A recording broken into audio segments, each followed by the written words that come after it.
Hello mga kabitchin, what's up? Magandang araw po sa lahat, no? So ngayon po ay meron tayong gustong i-share na naman. Ito ay kung paano ba mag-chop ng manok at kung ano bang ideal na timbang para sa ating negosyong Kanto Fried Chicken. So dito mga kabitchin, meron tayong 1.2. Ito ay 1.2, no? Timbang po nito ay 1.2 at nakuha lang natin ng 140 per kilo. Ngayon, marami kasi nagtatanong sa atin kung ilang cut ba yung dapat para meron din naman silang tutubuin. Kasi nga yung iba, nahihirapan magtansya kung ilang cut ba ang dapat at kung anong timbang ng manok. Yung pinakamaganda para sa ating negosyo. So ngayon, example lang po ito. Meron tayong 1.2 na manok. So atin itong i-chop. At ang ideal po dito na pag-chop ay nasa 15 pieces. Yan. So yung ating bentahan ay 25 pesos per piece. With gravy na po yan mga kabitchin. Yan o. So ganun pa rin yung ating style sa pag-cut. Wala pa rin pinagkaiba. Yan, isa. Wings muna. Tapos breast part. Yan. Medyo malalaki yung ating cut ngayon kasi nga mura yung manok. Compare last year na sobrang mahal talaga ng manok last year. Pero ngayon po pinakamahal na yung 145.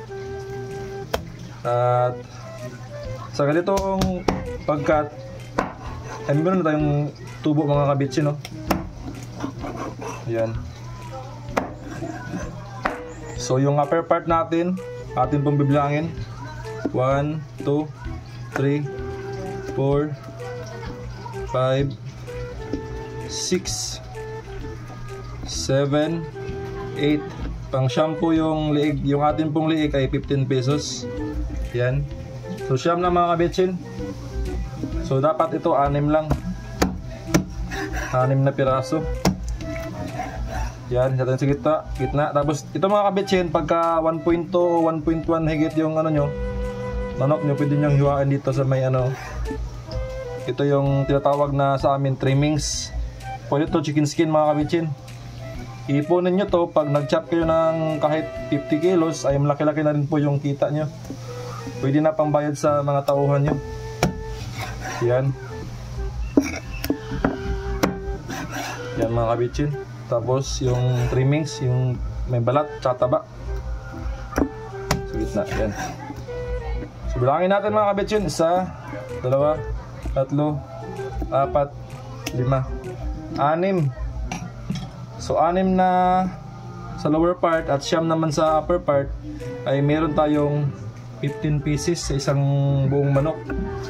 So yung isa po, bali po lahat 14 pieces times 25, tapos isang 15.